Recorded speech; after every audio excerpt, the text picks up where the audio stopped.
South Africa. Ito yung mga, ano yan, mga west side yan, west side. Sambo na po natin sila tinatanim. Nakikita mo yung mga dito. Nakita mo cute.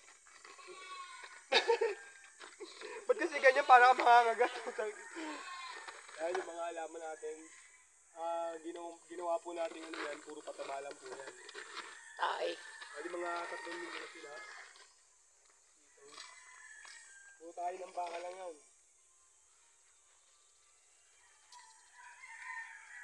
Kaya dito mga George, bumulaklak na. Susunod yan, gagawin na kitang abono.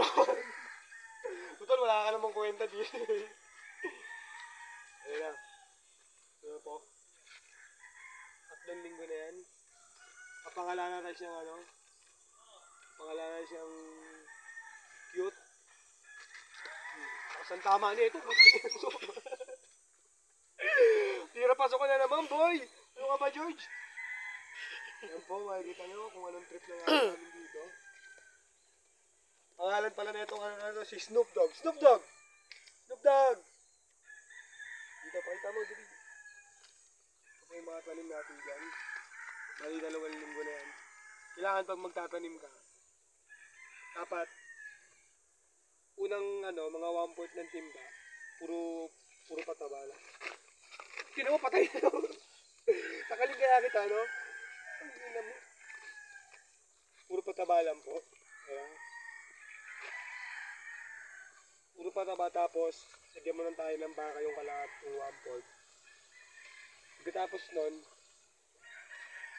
saltak mo yung buto, tapos lupa, tapos tayo, pataba ulit, abono ulit. Nakakain na. Yan. Diba? Dito na tayo. Ito yung mga bago natin tanim, mga keep, mga George.